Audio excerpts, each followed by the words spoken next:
Hi everyone, I hope you're doing really well today. I'm here today with a bookish video. I know it's been a while, but I finally feel like I have the time to sit down and film a video about some of my books, and so that's what we're here to do. So I'll just preface this with a little bit of information first.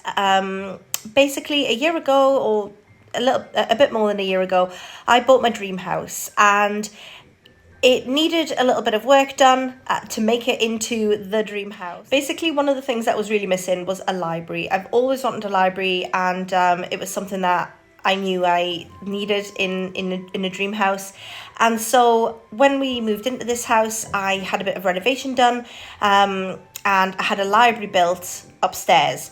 And it's been a game changer for me, it really has. Because as much as I love all of my books, I also really like a tidy aesthetic, and I felt like having all of my books constantly all out on display, I felt like it sort of could make my space feel a little bit cluttered sometimes.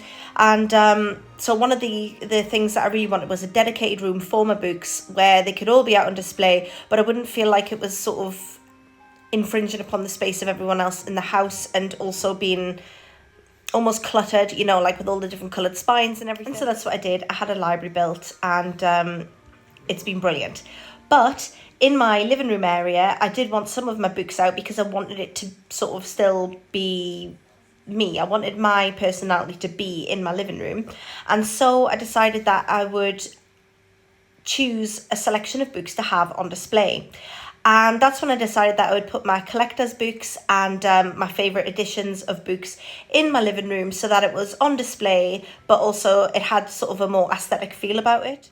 And so I put together a bookcase that was filled with my Barnes & Noble leatherbounds, my Penguin Clothbounds, my Folio Society books, and any other pretty editions. Well, not all of my pretty editions, some of them are in the library because they didn't fit on the shelves, but some of my favourite pretty editions of books, and I put them all together and put them in my living room. And those are the books that we're going to go through today. So I'm going to show you all the ones that I decided to keep in my living room, my entire Clothbound collection, my entire Barnes & Noble collection. And this isn't going to be a huge deep dive. I have got deep dive videos on my Barnes & Noble collection where I show the end papers and everything like that, and show each individual cover. That isn't what this video is going to be. This video is just going to be basically an overlook at my collection, a talk about a couple of the books in particular, and just a look at what I have. So without further ado, let's get into it. So I chose a really nice stepladder style bookcase. I thought it was quite unique. It was something that I hadn't seen before, so I really wanted that when I was decorating the whole of the sitting room. And I've just put all of my favourites and special editions here. So we'll just go through them. The top shelf is where I've got most of my Penguin Clothbound, and there are a couple elsewhere on the shelf, but this is where I mostly have them. And I like my books set out like this, so then I've got like the row of it, and then a separate bit there going up and down. I just think it makes the bookshelf look quite interesting when it's sat in the sitting room. So as you can see there, I've kind of colour coded them, which I don't normally do with my books, especially not the ones that are all in my library, because there's far too many of them to colour code them. But I thought when I was having these on display, I'd try and do like a little rainbow situation, and I really like the look overall.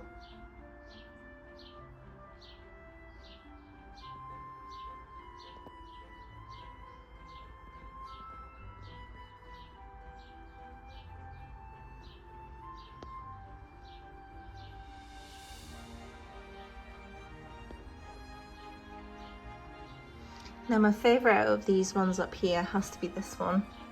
It's not my favourite story out of them all, but I just really like the design of this, and I like the colour green. I'm really into green at the moment. As you can see, my walls are painted green, and I'm really enjoying that sort of vibe. So I don't know, I think that might be why I really like that one, the Treasure Island. I think the colouring together looks really nice. But overall, I do love the Penguin Clothbounds, but my one criticism of the Penguin Clothbounds is that if you've read them a couple of times or you handle them a lot, the foiling can start to come off, or whatever this is. It's not really foiling because it's not metallic, but whatever this design is, it can start to rub off and wear away. And so some of my more handled Penguin books, like this one for example, you can see that it's losing a little bit of its design. It seems to rub off, and that is one of the things I don't particularly love about them. And you can see there the Penguin Classics is rubbed off a bit because I've handled this book quite a few times, whereas this one for example, I've never read the Madame Bovary, and so you can see that it's pretty pristine. But I don't really like that. If I'm going to spend money on collector's style books, I want to be able to handle them and use them and not worry about the design rubbing off. So because of that, I probably won't be buying any more of the Penguin Clothbounds, I don't think. The next shelf down is a mix, so I've got a fair few different style of books here. This one's belongs to here, this book, but I'm currently reading this book right now, so that's why the slipcase is separate there. But this is a mix. I've got a lot of my Folio Society books on this shelf, and a couple of my Millamina books too. So I've separated it. As you can see, these ones are separate, and these ones, obviously they're all the same series. So I have these ones all here, and I've read each and every one of these and I love them. As you can see, they've got a bit sort of bad as they've been used and read, but I love the design of these books, and they've got a lot of interactive features inside where you can open it up. There's different little pull-out bits inside. As you can see, these little envelopes will open up and these little bits will fold out, and I just really like that you've got that in the book, and it makes it good for when you're reading it to children especially.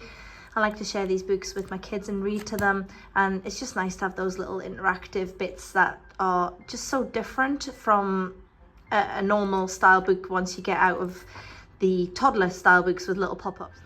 Now this one here is my first Folio Society book. I bought this one in one of the sales that they had years ago, and I was really pleased to finally get my hands on a Folio Society book. Now, as you can see, I've got quite a few more, and I do love the Folio Society. They are expensive. They really are expensive books, but the quality of them is absolutely brilliant, and I love them. And especially if I've got a book that I absolutely adore, if the Folio Society bring it out, I will buy it. So for example, The Handmaid's Tale by Margaret Atwood, that's one of my favourite books of all time, and so when the Folio Society brought out their own version of it, I bought it because for me, again, it's a collector's item and it's something that I'll cherish, and I do really love having it in the Folio Society edition. Some of the other books as well that I've bought because I just love them so much is The Enchanted Wood and The Faraway Tree. I've just recently read The Enchanted Wood again, and it was one of my favourite childhood stories. I read it to my kids. It's now one of their favourites too. And because of that, I was very excited when the Folio Society started to bring out these editions. So this one came out a couple of years ago. This one came out last year, so I'm hoping they're going to bring out the third one this year. And if they do, I'll be buying it. One of the other ones that I got this one a couple of years ago for Christmas, and it is such a beautiful edition. Let me show you this. The slipcase itself is just an absolute work of art, and then look at the actual book. Isn't that beautiful? It's almost satin, and it's got sprayed edges too. It's just absolutely stunning. I really love this book, and as I say, it was a Christmas present, and it's one of my favourites on my shelf. It's just absolutely stunning. I have a few versions of Little Women. The Folio Society version of Little Women is one of my favourites. It is another gorgeous cover, and it's illustrated too, and I recently read it, and it's again, when you're reading a Folio Society book, there's something about the quality of the book is just beautiful, and it's one of my favourites. And here are some of the other ones that I've got. I've read nearly all of these. There are a couple that I haven't read that I intend on reading in the next year, but like I say, yeah, there are a couple that I haven't quite got through to, like this one for example, The Celts. I bought that because I am interested in that period in history, but again, I haven't read it yet, but I intend on getting around to it. Rebecca's another favourite that I absolutely adore, and I'm going to be reading that one again later on in the year. And The Exorcist. The Exorcist is one of my favourite books, so I bought it in the Folio Society version because that's what I like to do, and I like to read this every October because, you know, the spooky vibes. Here are my other Minalima books. The Secret Garden is my favourite out of this collection.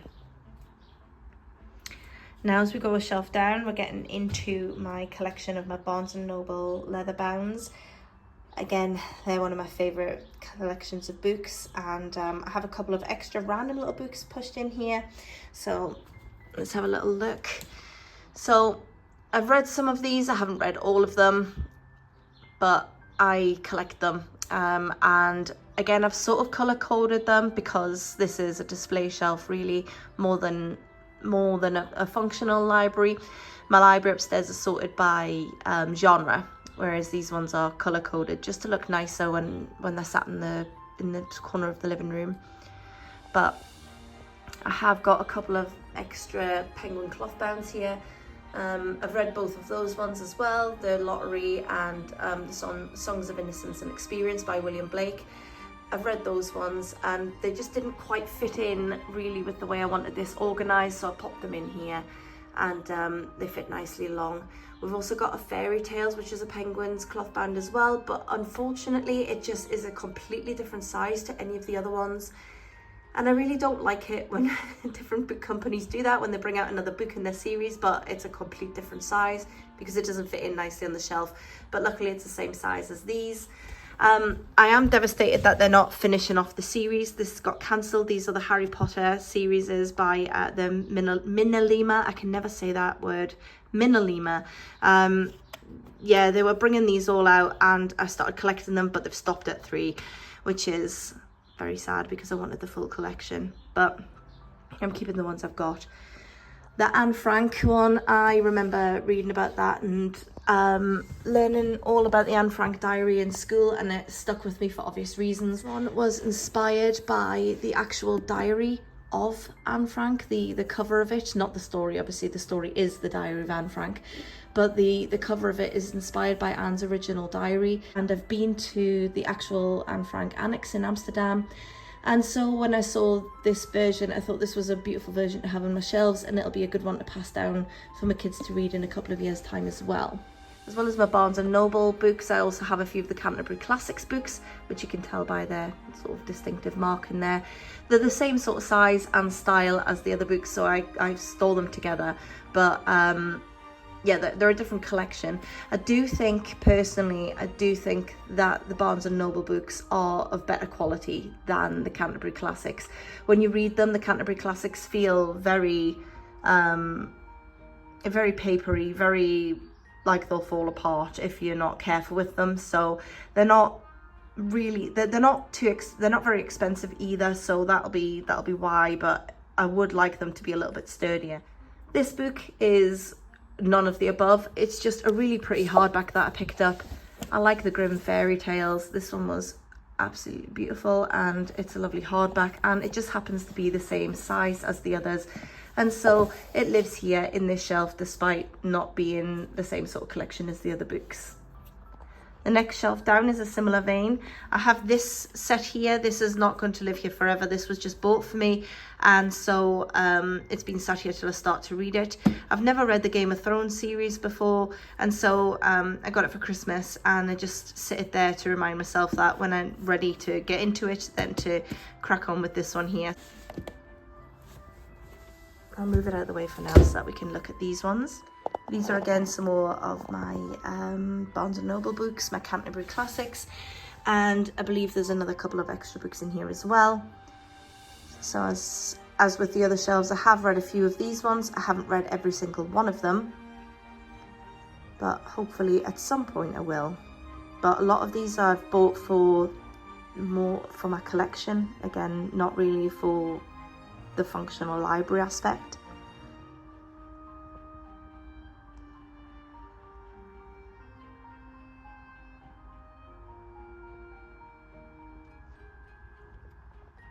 And this is where we've got a couple of extras that aren't quite the same.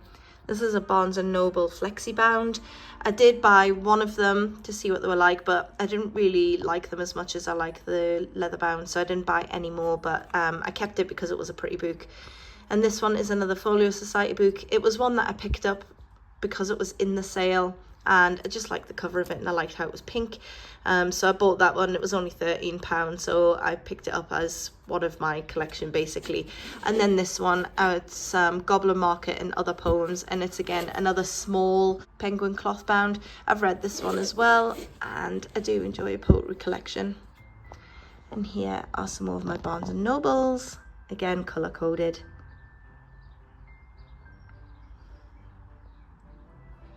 And the final shelf down here is, again, it's mainly Barnes and Noble, but there are a couple of other ones, and they are my Harry Potter books.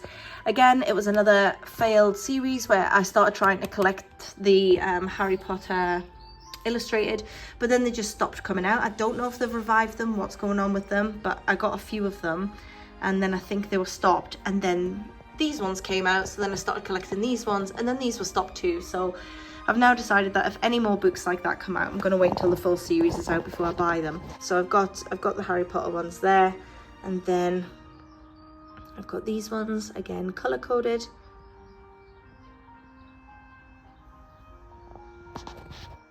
These ones are particularly special. They were sent to me by my friend, and they are bigger than the other Barnes and Noble books, but they are absolutely beautiful, and I love to bring them out every Christmas. It's A Christmas Carol and The Nutcracker, and these are some of the most beautiful books that I own, and I really cherish them. So these are here at the bottom there, supporting the other books, but I love bringing them out at Christmas time, and they're just, yeah, they're really, really special. They're some of my favorite books on the shelf. Oh, this one's another random book. I picked it up just because I like the design of it.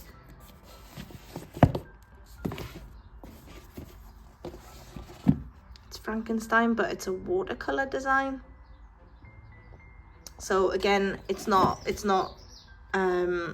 any of the other books that I've got. It's a Harper Muse, but yeah, I really very much enjoyed the watercolor design of it, so I picked it up, and it lives here now. Here's another Little Women. Again, it's another beautiful version of the book, so I had to have it, and it's in my collection. It's very much loved. And then we've got some of the other ones along here.